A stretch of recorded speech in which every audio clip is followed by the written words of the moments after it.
In 1940, Adolf Hitler's troops were on the way to conquering the whole of Europe. The Wehrmacht invaded first Austria and Czechoslovakia, then Poland, Norway, Denmark, Belgium, and the Netherlands. Now, they were marching on France. Hitler seemed invincible. Only Churchill dared confront him. He was the only one to stand up to him. As the recently appointed Prime Minister of Great Britain, he had one plan: war and victory at any price. We shall defend our island, whatever the cost may be. We shall fight on the beaches. We shall fight on the landing grounds. We shall never surrender.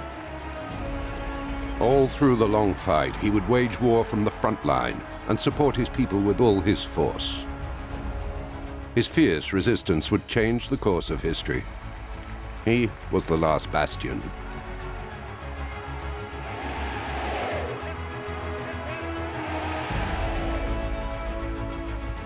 Throughout the war, he gathered allies to him and led the battle.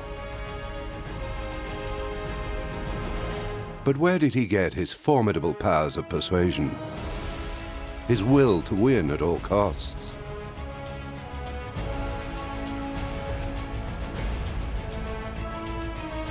I felt as if my past life had been but a preparation for this hour and for this trial, he says in his memoirs. Winston indeed seemed all his life to have been preparing for that dreadful hour. In 1940, he was 65 years old, Prime Minister of Britain, and already the stuff of legends. But behind the legend, who was this great and complex man? Everything thus far would indicate that he was the one and only man capable of saving the free world.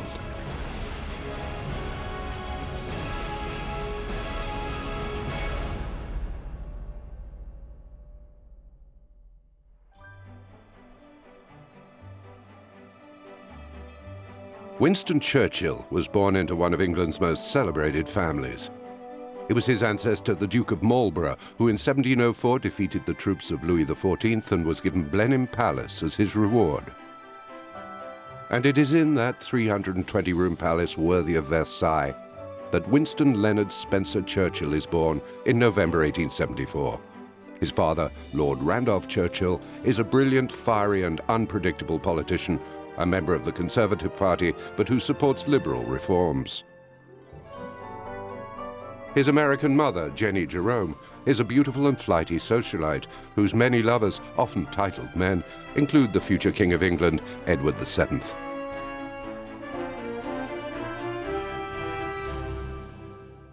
This future architect of the 20th century is nicknamed the Little Bulldog. At school, he's wild and unruly. His school reports speak for themselves. Number of times late, 20. Very disgraceful, very bad. General conduct, very bad.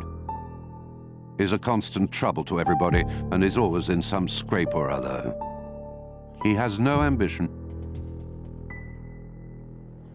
Like all good sons of the British aristocracy, the young Winston is sent off to boarding school. There, the young troublemaker and scrapper has a hard time.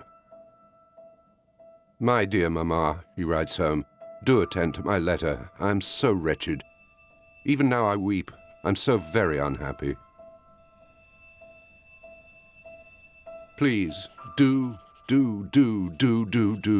come to see your loving son."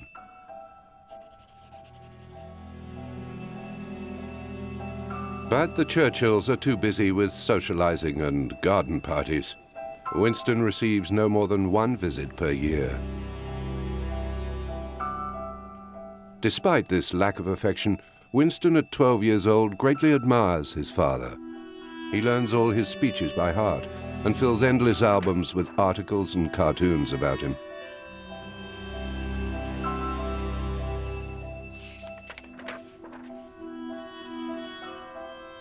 But in December 1886, Lord Randolph, recently promoted to Chancellor of the Exchequer, takes a huge gamble. He resigns over criticisms of his budget, hoping to be supported by public opinion and bring about the downfall of the government. It is a dismal failure. He is simply replaced and completely sidelined. Although he continues to sit in Parliament, his political career is over. This mistake does not improve relations between father and son. Lord Randolph never misses an opportunity to belittle Winston. He already considers him a failure. Convinced that Winston will never succeed in life, Lord Randolph guides him towards a military career. Yet by doing so, he unwittingly gives his son the opportunity to show what he is really made of. Action is what he has been needing. Winston distinguishes himself in every field, as a horseman, a marksman, and a swordsman. You see, I'm not a good-for-nothing, he seems to be telling his father. One day I'll be there with you, on the benches in Parliament. It's a wonderful dream, but one that will end when his father dies ravaged by syphilis at the young age of 46, having never truly loved or acknowledged his son. From that day on, Winston is a man on a mission. He's in a hurry. To do what, he's not yet sure, but surely to accomplish something before death takes him, perhaps too soon as well.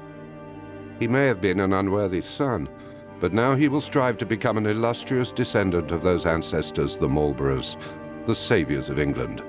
So, as his tears of grief dry, Winston seeks his baptism of fire. He travels throughout the British Empire, seeking out wars and rebellions, enlisting on all the fronts. Cuba, India, the Sudan, where he takes part in the last cavalry charge in British history. He'd rather have a heroic death than be a nobody. And if he survives, he will make a name for himself the equal of his fathers, if not greater. It is during these wars that Winston really becomes Churchill. He develops a lifelong taste for the four intoxicants of danger, alcohol, cigars, and writing. On every battlefield, the soldier now doubles up as a prolific war correspondent. His dozens of articles from every front will make his name and his reputation.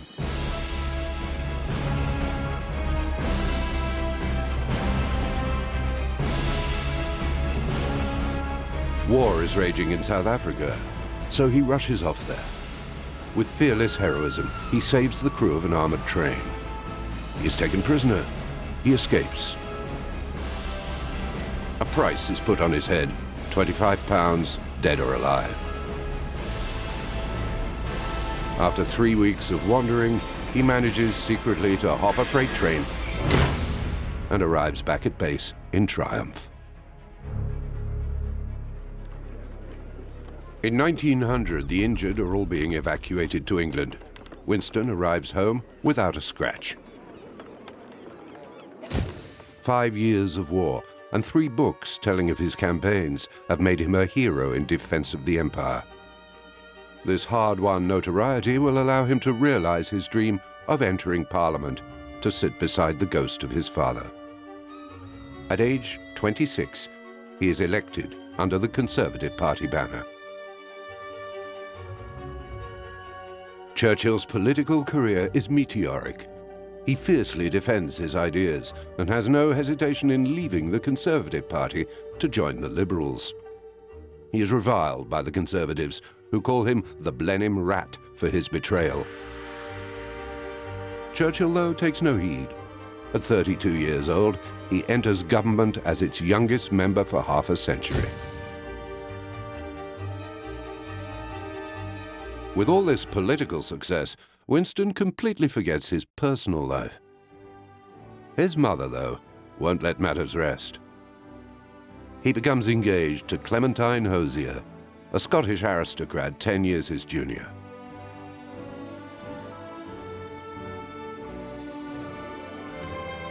The wedding is held in Westminster. It's the toast of London, with 1,500 guests. Summing up his life with the woman who gave him 5 children, Winston will one day write, "I married and lived happily ever afterwards."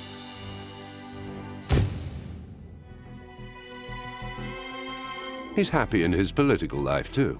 Ministerial positions follow one after another, until at just 36 years old, he is appointed Home Secretary. He's impossible to pin down. A liberal among the conservatives, he's now a conservative among liberals, not hesitating to stare down strikers or arrest suffragettes. But it is in 1911 that the English discover just how determined and intransigent Winston truly is. In London, 3 policemen have been killed in an ambush. The killers, anarchists, are cornered in a building in Sydney Street, where a crowd has begun to gather. Until this moment, no Home Secretary has ever gone into the field. Winston, informed of the situation while in his bath, rushes to the scene. Danger and the smell of gun smoke hold a terrible fascination for him. The news media of the day tell of the zeal of the young minister, who heads straight for the front line at the risk of his own life.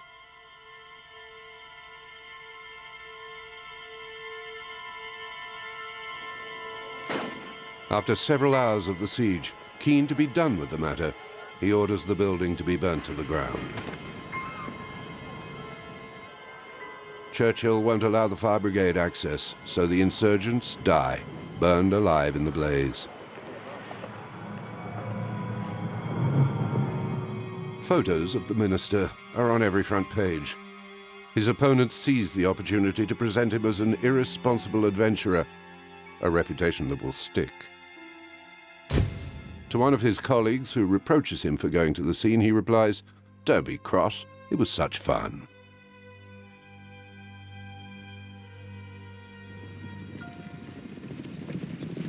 Britain's premier policeman is a soldier and will remain so all his life. He gives his all to the creation of the British Secret Service. He regularly attends military maneuvers, including those of the German army in the company of Kaiser Wilhelm II, a leader whose expansionist ambitions are becoming more obvious with each passing week.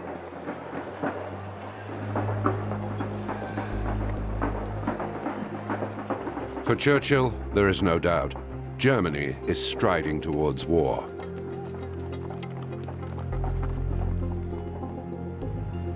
He convinces the Prime Minister to appoint him First Lord of the Admiralty, responsible for the British Navy.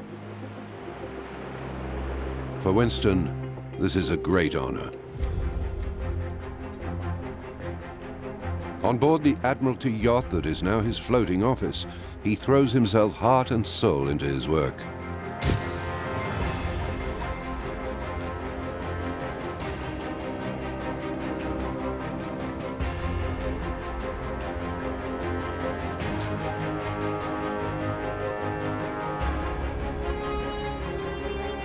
He makes ready the fleet for a German attack, modernizing it and launching new warships.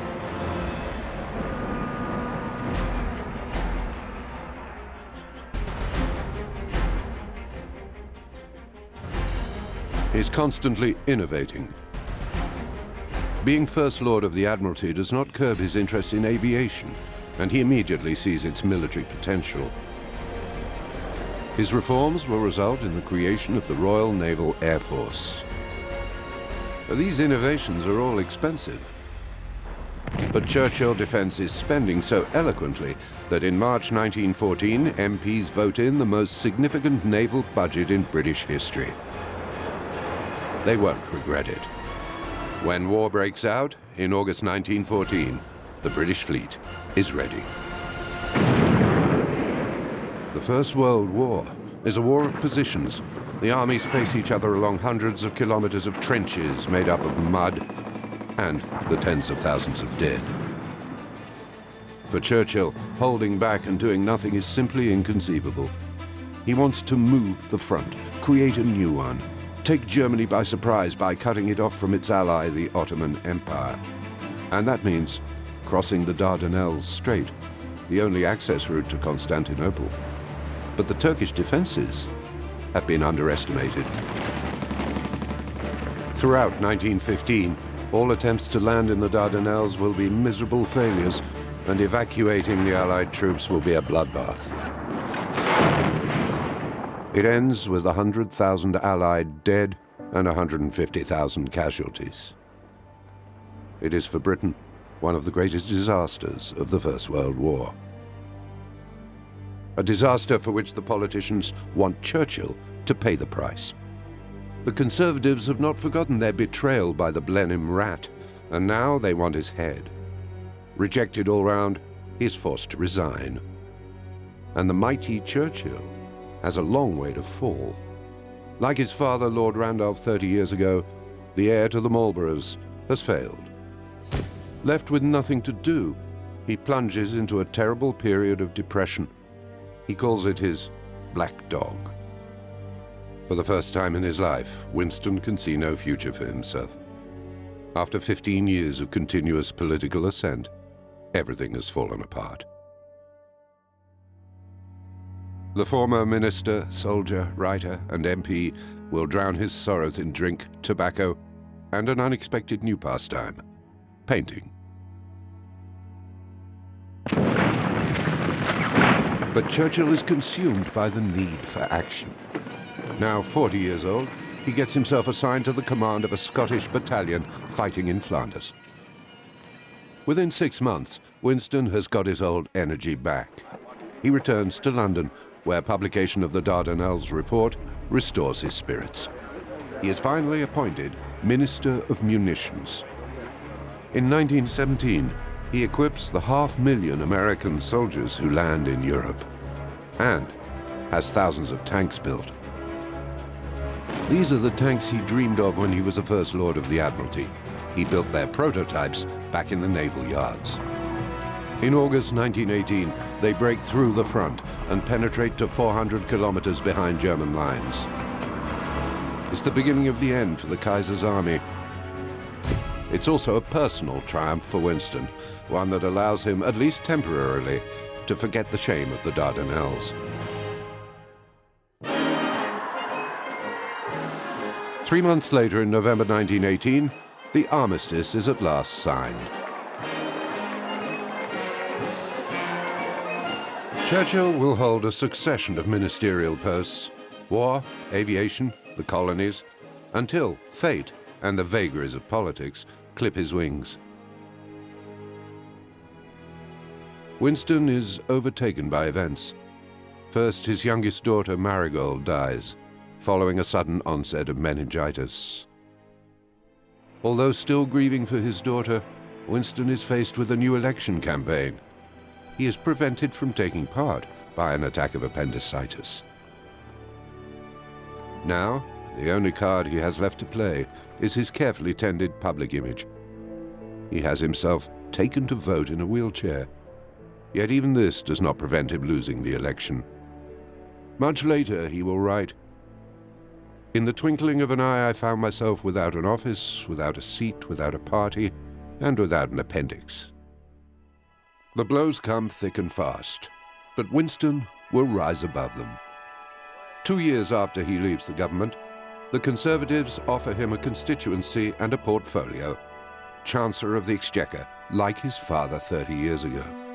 Despite his earlier betrayal, Churchill returns to the bosom of the Conservative Party. He remarks, "Anyone can rat, but it takes a certain amount of ingenuity to re-rat."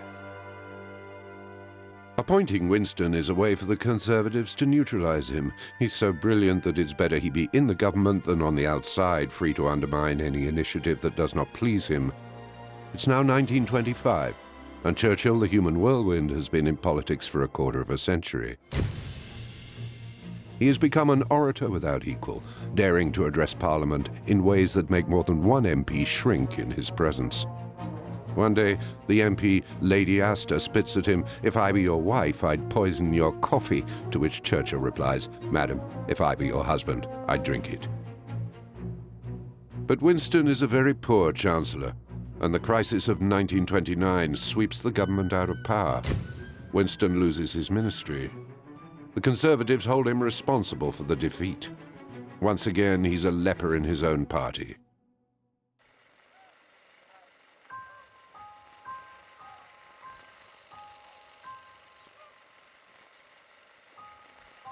Churchill is completely isolated. Nobody has forgotten his intransigence in Sydney Street, his inconsistency in the Dardanelles, and his turncoat behavior.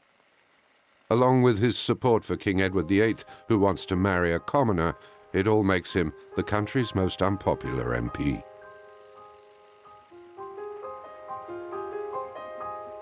Everyone, even his own family, agrees that his political career is behind him. And yet, like a drowning man who has to hit bottom before he can come back up, Churchill uses the last of his strength to make himself heard again.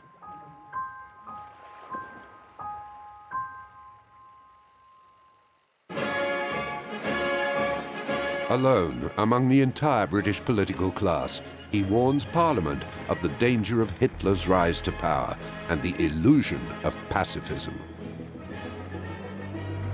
He is one of the only MPs to criticize the Munich Agreement, signed by Paris and London, which hands over to Hitler a part of Czechoslovakia in exchange for a mere scrap of paper. But Churchill's words of warning go unheard.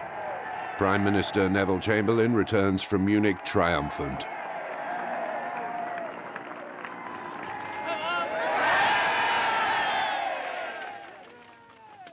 Some of you perhaps have already heard what it contains.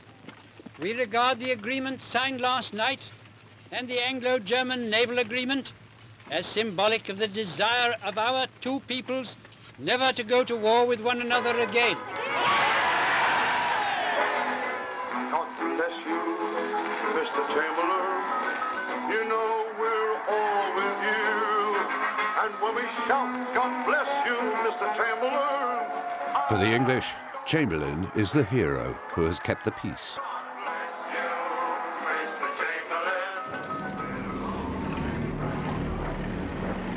Six months later, in March 1939, German troops marching into Prague swiftly put paid to any remaining pacifist illusions. The Munich Agreement is now invalid. Churchill was right. Gradually, public opinion shifts. The newspapers announce, "We need Churchill." When, 6 months later, in September 1939, Hitler invades Poland, France and Britain finally enter the war. Chamberlain offers Churchill his old post of First Lord of the Admiralty. For most men, war is a disaster, but in Churchill it awakens a passion.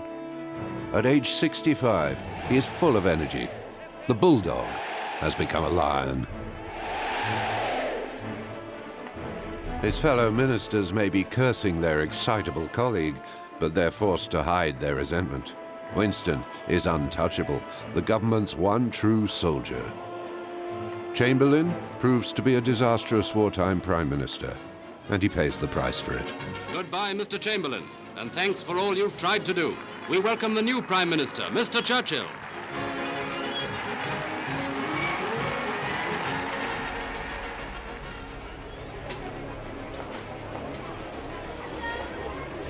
On May the 10th, 1940, the very day that Hitler launches his attacks on Belgium and Holland, Churchill finally takes up the position he has always dreamed of. This, he understandably feels, is the moment he has been living for. The Royal Air Force, on which Britain now pins all her hopes, was pioneered by him back in 1912, and he has watched jealously over it ever since. The hundreds of tanks that now await the land invasion, it was he who upgraded them all in 1915.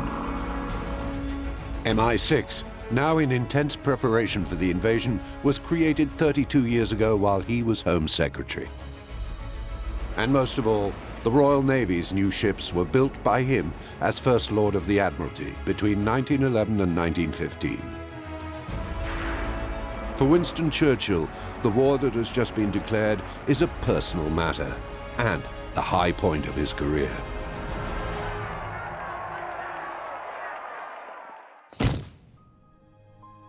The new Prime Minister's main weapon, though, is not made of iron or steel, but of spirit. It's the remarkable eloquence he has sharpened over the last 40 years. Winston will find the words to awaken the British people and give them the courage to stand brave against all odds. I would say to the House, as I said to those who have joined the government, I have nothing to offer but blood, toil, tears, and sweat. We have before us an ordeal of the most grievous kind. We have before us many, many long months of struggle and of suffering. You ask, what is our policy? I will say, it is to wage war by sea, land, and air, with all our might and with all the strength that God can give us, to wage war against a monstrous tyranny never surpassed in the dark and lamentable catalogue of human crime. That is our policy. You ask, what is our aim? I can answer in one word, victory. Victory at all costs. Victory in spite of all terror. Victory however long and hard the road may be.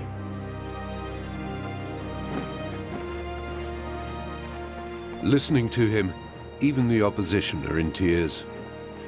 The British people are torn between fear and defeatism and the will to survive. The courage was there, but it had to be brought to the surface, and that's what Churchill has done. Yet on that first evening, the new Prime Minister has his doubts. Greeted by a crowd shouting, "Good luck, Winnie, God bless you." Once in private, he breaks down in tears and confides to one of his generals, "Poor people. They trust me, and I can give them nothing but disaster for quite a long time." The disaster arrives quicker than expected. Churchill is counting on France and its formidable army, but after 6 weeks of fighting, it collapses. England is alone against the greatest war machine Europe has ever known.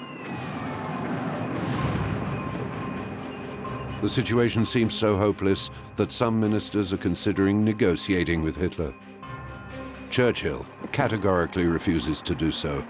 He'd rather die sword in hand. In the summer of 1940, the Battle of Britain begins. Hitler wants to invade the British Isles, but to do so, he must first gain control of the skies. Hundreds of German bombers, escorted by Luftwaffe fighters, start pounding all military targets in southern England.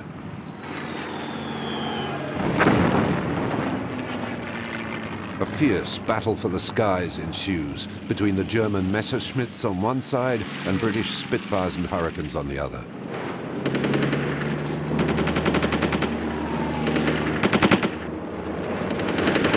The sky of Britain is aglow.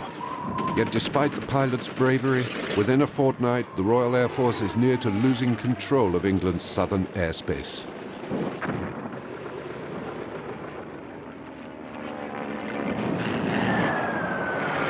A fortuitous event changes the course of destiny.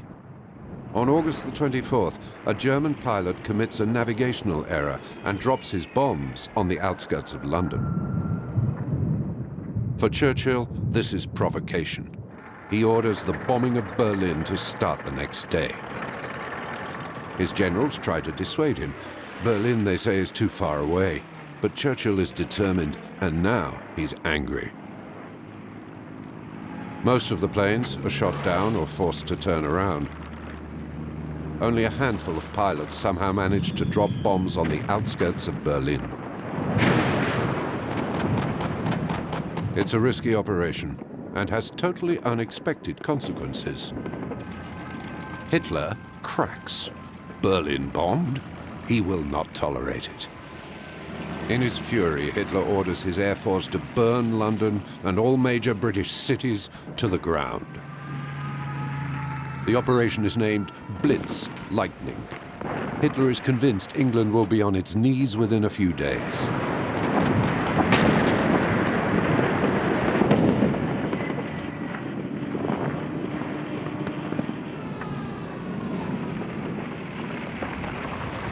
But despite the rain of fire that strikes the city, the apocalyptic scenes the population must live through, and the tens of thousands dead, London survives.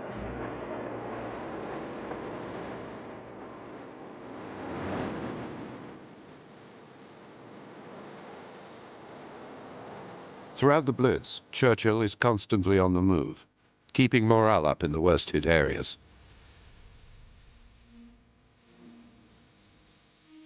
The English are all behind him and beside him.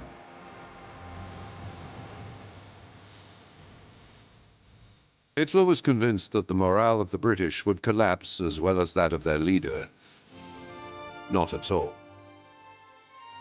The English and their leader are of one accord. Churchill's firmness, his imperturbable dignity, his unwavering faith in the future, his conviction that England will triumph, along with his smile, his hat, his cigar, and his fiery speeches, all at this moment in history make him a symbol of resistance against tyranny. We shall defend our island, whatever the cost may be. We shall fight on the beaches. We shall fight on the landing grounds. We shall fight in the fields and in the streets. We shall fight in the hills. We shall never surrender.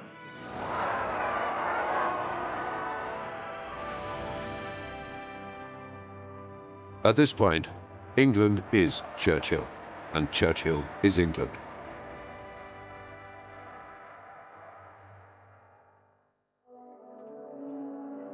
In unleashing his destructive madness, Hitler has made a terrible mistake. His air force is turned away from military targets. As civilians withstand the Blitz, Churchill reorganizes the RAF, gets his airfields back in order, and encourages his airmen to renew their attacks. They cause carnage among the enemy. The United Kingdom will not be overrun. England has not lost the war, but the question now is how to win it. For Churchill, the answer is simple. Bring in the United States.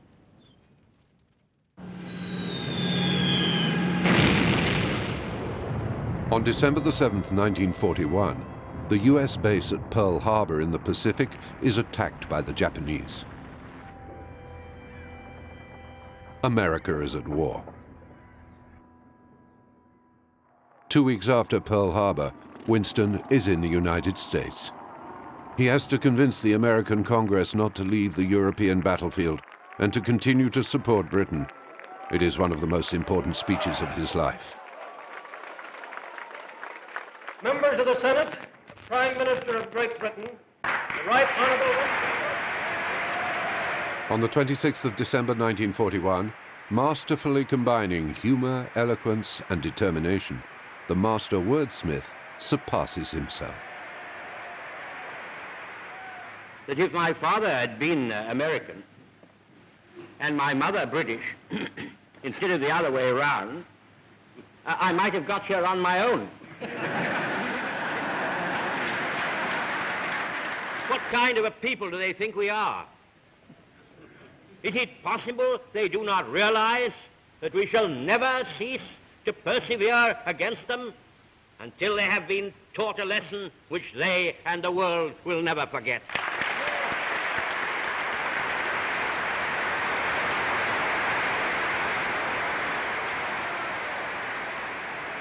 The speech is a success, but the pressure has been intense, and Winston's not getting any younger. After a long meeting with Roosevelt, he feels a sharp pain in his left arm. He is having a heart attack. He begs his doctor, "You're not going to tell me to rest? I can't. I won't. Nobody else can do this job. I must. You mustn't say anything. At this moment, as we join forces with the United States, Britain cannot be seen with a prime minister with a weak heart. Everything must remain secret."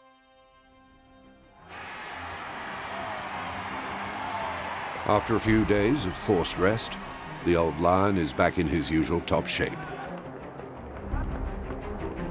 At 67, he sleeps 4 hours a night, keeps a tight schedule of appointments, meetings, and inspections, always in the thick of the Allied war preparations of Allied strategy, while continuing to drink and smoke more than his fair share. He has, in fact, never been happier. His depression is a thing of the past. He's in the limelight, and he's going to play it to the hilt. When an assistant asks if he can have a weekend off, Winston scolds him, "A leave? But don't you like this war?"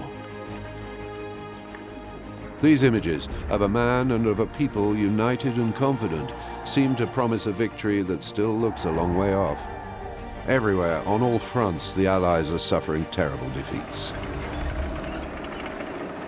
In Singapore, in February 42, 100,000 English fighters are taken prisoner by the Japanese, the biggest surrender in UK military history.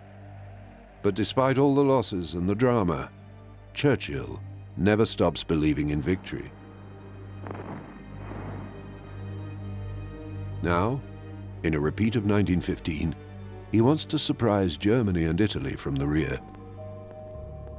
Indefatigable, he manages to convince Stalin and Roosevelt to order a landing in North Africa, an operation dubbed Torch.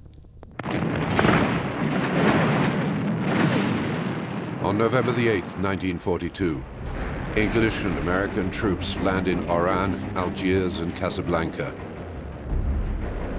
Operation Torch is a success.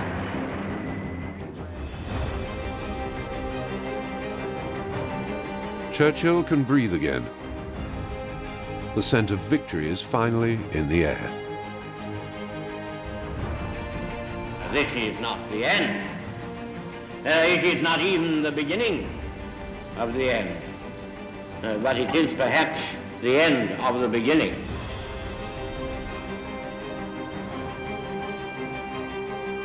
But as Winston announces the end of the beginning, it is for him the beginning of his decline.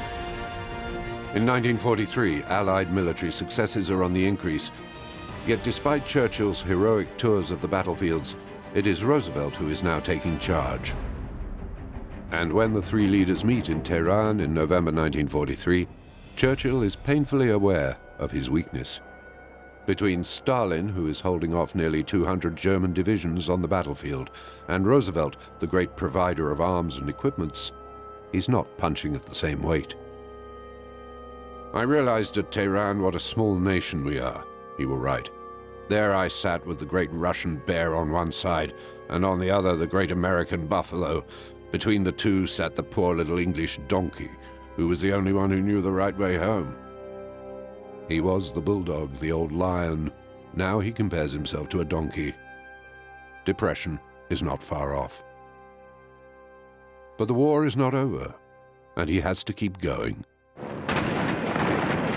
Total victory is not yet assured, but the Allied landing in Normandy on June the 6th, 1944, is indeed the beginning of the end.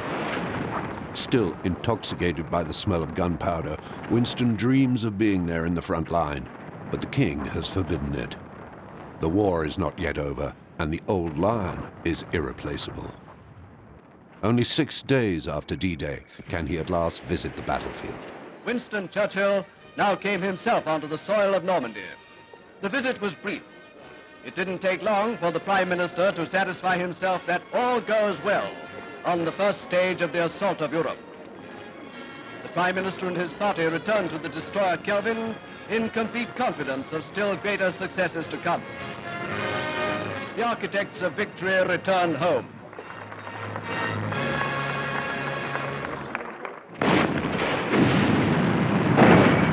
By the end of 1944, the Nazi armies are in retreat. Now that the end is near, Churchill is already preparing for the post-war period. If he wants to limit the communist expansion, he must now negotiate with Stalin. "I have discovered," he says, "that I can talk to him man to man, and I'm sure he'll be reasonable." So when, in October 44, he slips Stalin a piece of paper with percentages scribbled on it, he may or may not be bluffing. The figures represent the future division of power in Europe. In fact, they're completely fanciful. How else to account for 10% British influence in Romania and 25% in Bulgaria, where the Soviets reign supreme and the British don't even have any access? Churchill obtains 90% influence in Greece. Stalin ticks the document and hands it back. Churchill comes back from Moscow with this scrap of paper in his pocket, as delighted as Chamberlain coming back from Munich. In fact, he's been taken for a fool.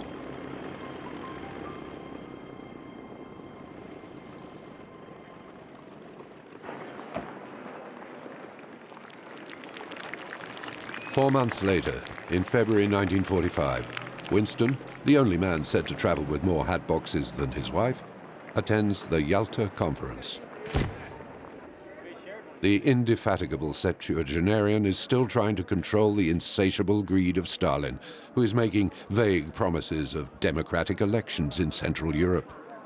These promises are mere castles in the sand, but Churchill can obtain no more. As for Roosevelt, he's sick, weak, and credulous, and ready to make any concession. And the sandcastles will soon be destroyed by the red wave that engulfs Eastern Europe.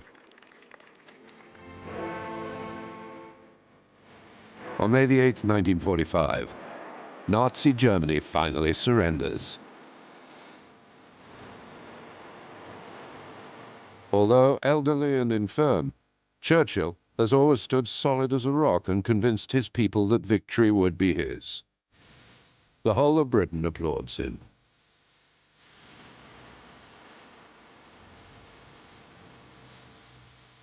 This is your victory. Victory of the cause of freedom in every land. In all our long history, we have never seen a greater day than this.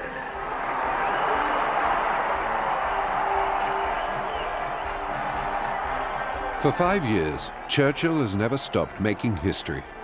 And strangely enough, they've been happy years, which, despite the constant overwork, have kept him from depression.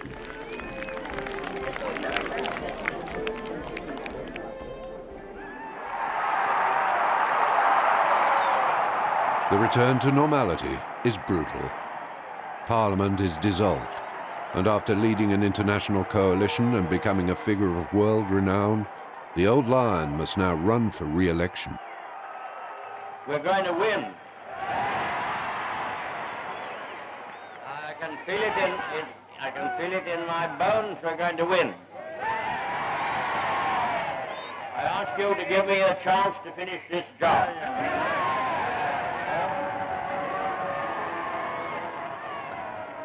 Despite the immense gratitude the British people feel towards him, they're dubious of the old warrior's ability to manage the peace. The man who won the war has lost the election. Churchill is extremely depressed, and inevitably his black dog starts barking louder than ever. "I can't school myself to do nothing for the rest of my life," he says. But the former Cavalier of the 4th Hussars saddles up again and picks up where he left off. The cigars and brandy, new writing, and his one true muse, painting. He will, once again, find a way to influence history.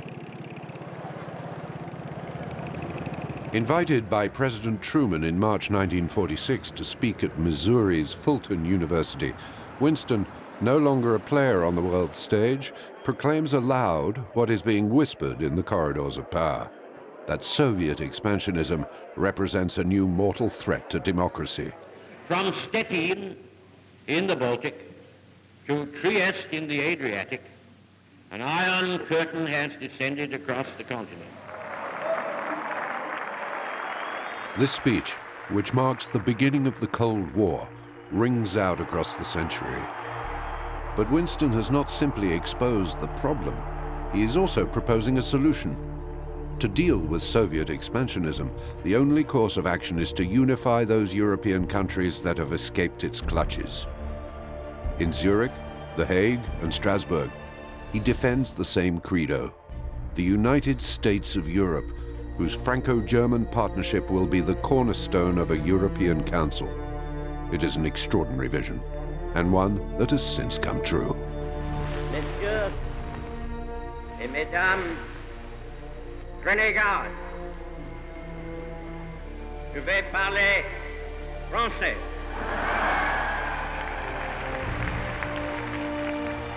He has been a soldier, a minister, a writer, a journalist, an MP, and a painter. Now he is a prophet. And in 1951, at the age of 76, he is once again appointed Prime Minister. The old warrior, never so happy as on the battlefield, has now become a pacifist, with the audacious objective of, in one last magnificent gesture, calming the Cold War. But Russia and the US couldn't care less about the Prime Minister of a Britain now stripped of much of its empire and downgraded to a secondary power. And this, Winston simply cannot accept. However, the man is a living legend. He's honored throughout the whole world, knighted by the Queen of England, awarded the Nobel Prize for Literature in 1953. He shines wherever he goes. He doesn't resign until April 1955.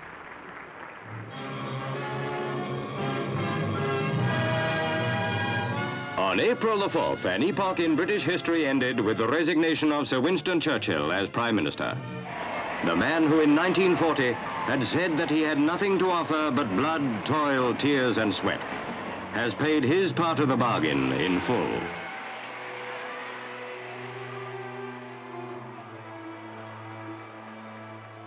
All that remains is for Winston to deliver his final victory, the most difficult and the most bitter, his resignation. "I feel like an airplane at the end of its flight," he says, "in the dusk, with the petrol running out, in search of a safe landing." A page of England's history has turned.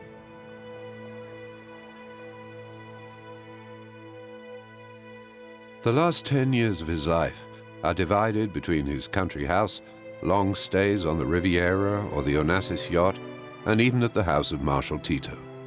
He writes, paints, smokes his cigars, and drinks.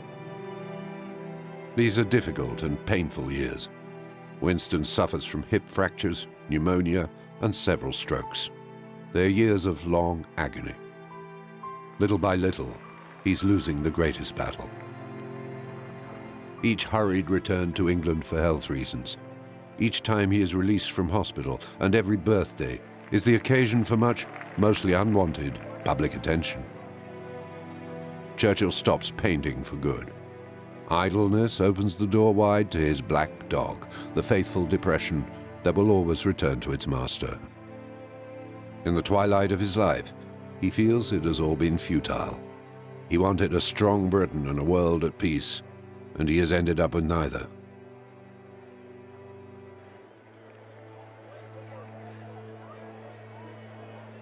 On January the 10th, 1965, he is hit by a massive stroke.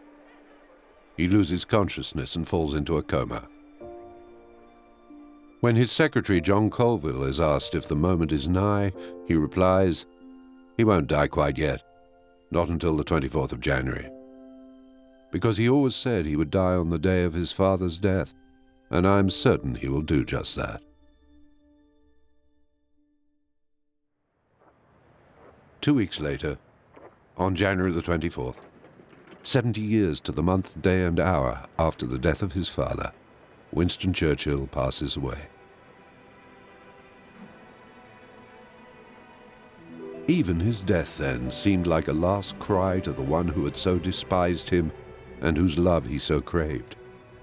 Was this perhaps the key to the Churchill enigma? In the end, did all the qualities of this exceptional man derive from the same source?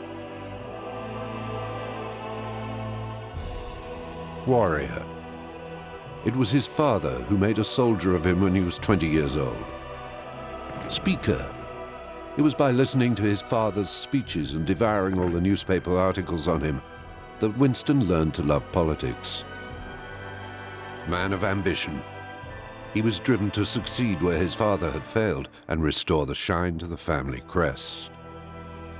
Churchill never sat next to him in Parliament as he had dreamed of doing, but his father's ghost was there throughout his entire career, staring sternly down on him.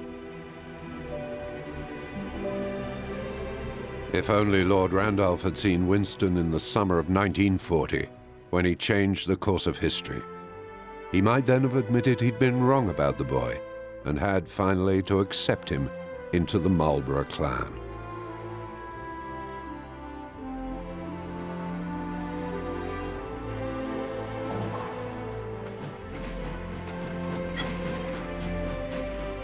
It was an old Battle of Britain-class steam locomotive that hauled the funeral train carrying the remains of the old Lion to his final resting place, the small cemetery of Blaydon, where he would lie next to his father, Randolph.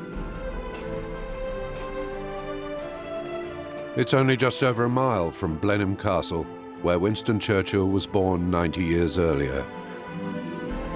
He took almost a century to travel a mile. Yet on the way, he changed the fate of England and the world.